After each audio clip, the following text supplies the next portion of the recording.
ചർച്ച അപ്ഡേറ്റ്സിലേക്ക് സ്വാഗതം. മുരിങ്ങൂർ ഡിവൈൻ ധ്യാന കേന്ദ്രത്തിന്റെ ആഭിമുഖ്യത്തിലുള്ള Divine Institute of Bible and സ്പിരിച്വാലിറ്റിയിൽ 2026-27 കാലയളവിലേക്കുള്ള വിവിധ ബൈബിൾ കോഴ്സുകൾ നടത്തപ്പെടുന്നു. സിസ്റ്റേഴ്സിനും അൽമായർക്കും ദൈവവചനം പ്രാർത്ഥനാപൂർവ്വം ആഴത്തിൽ പഠിക്കുവാനും സുവിശേഷവൽക്കരണത്തിന് സ്വയം സജ്ജരാകുവാനും സഹായിക്കുന്ന രീതിയിലാണ് ഈ കോഴ്സുകൾ വിഭാവനം ചെയ്തിരിക്കുന്നത്. പ്രശസ്തരായ ബൈബിൾ പണ്ഡിതന്മാരുടെ ക്ലാസുകൾ, പ്രതിദിന ധ്യാനം, വിശുദ്ധ കുർബാന, പ്രാർത്ഥനാ ഗ്രൂപ്പുകൾ നയിക്കുന്നതിനുള്ള പരിശീലനം, ബൈബിൾ സിനിമകളുടെ പ്രദർശനം എന്നിവ ഈ പഠന പദ്ധതിയുടെ പ്രധാന സവിശേഷതകളാണ്. 2026 ഏപ്രിൽ 6 മുതൽ മെയ് 7 വരെ മലയാളം കോഴ്സും മെയ് 10 മുതൽ ജൂൺ 11 വരെ ഇംഗ്ലീഷ് കോഴ്സും നടക്കും.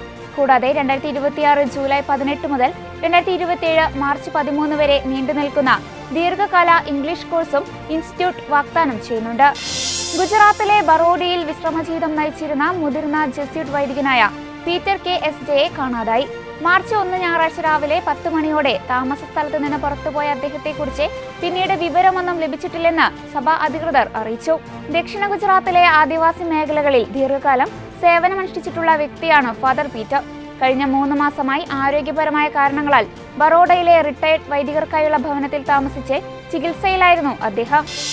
UK-യിൽ ബർമിംഗ്ഹാമിൽ കത്തോലിക്ക പള്ളിക്കും പ്രൈമറി സ്കൂളിനും സമീപമുണ്ടായ കത്തിക്കുത്തിൽ 2 പേർക്ക് പരിക്കേറ്റു. ചൊവ്വാഴ്ച ഉച്ചയോടെയാണ് സംഭവം. അലം റോക്ക് മേഖലയിലെ our lady of the rosary and saint Therese of Lisieux ദേവാലയത്തിന് സമീപമാണ് ആക്രമണം നടന്നത്. ആക്രമണവുമായി ബന്ധപ്പെട്ട് 32 വയസ്സുകാരനെ പോലീസ് അറസ്റ്റ് ചെയ്തു. സംഭവത്തിൽ വിശദമായ അന്വേഷണം നടന്നുവരികയാണെന്നും CCTV ദൃശ്യങ്ങൾ പരിശോധിച്ചു വരികയാണെന്നും അധികൃതർ അറിയിച്ചു. അതേസമയം പ്രദേശത്ത് സുരക്ഷ ഉറപ്പാക്കാൻ കൂടുതൽ ഉദ്യോഗസ്ഥരെ വിന്യസിച്ചിട്ടുണ്ട്.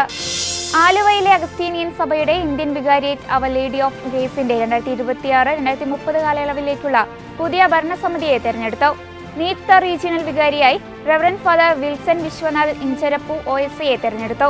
1ാം കൗൺസിലറായി reverend father Jaison Nedumparambil Francis OSA, 2ാം കൗൺസിലറായി reverend father Justin Joseph Pallippattu OSA, 3ാം കൗൺസിലറായി reverend father Metro Xavier Kalathiparambil Michael OSA, 4ാം കൗൺസിലറായി reverend father Jovin Thomas OSA എന്നിവരെ തെരഞ്ഞെടുത്തു. അൾജീരിയയിലെ രക്തസാക്ഷികളുടെ ജീവിതം ഇന്നത്തെ ലോകത്തിന് സമാധാനത്തിന്റെയും സഹവർത്തിത്വത്തിന്റെയും വലിയ പാഠങ്ങളാണെന്ന് ലിയോ 14 പാപ്പ. 1990കളിൽ അൾജീരിയയിലെ ആഭ്യന്തര യുദ്ധകാലത്ത് കൊല്ലപ്പെട്ട ടിബി ഹൈറനിലെ സിസ്റ്റേഴ്സിൻ സന്യാസികൾ ഉൾപ്പെടെയുള്ള 19 രക്തസാക്ഷികളെ അനുസ്മരിച്ചുകൊണ്ടാണ് പാപ്പ ഇപ്രകാരം പറഞ്ഞത്. നിലവിലെ ആഗോള സംഘർഷങ്ങളുടെ പശ്ചാത്തലത്തിൽ പ്രതികാര ബുദ്ധിയല്ല, മറിച്ച് ക്ഷമയും സംഭാഷണവുമാണ് അനിവാര്യമെന്ന് പാപ്പ ഓർമ്മിപ്പിച്ചു. അതോടൊപ്പം അൾജീരിയൻ രക്തസാക്ഷികളുടെ മധ്യസ്ഥത ഇതിനായി തേടണമെന്ന് പാപ്പ വിശ്വാസികളോട് ആവശ്യപ്പെട്ടു. ഇതോടെ ചർച്ച അപ്ഡേറ്റ്സ് പൂർണ്ണമാകുന്നു. നന്ദി.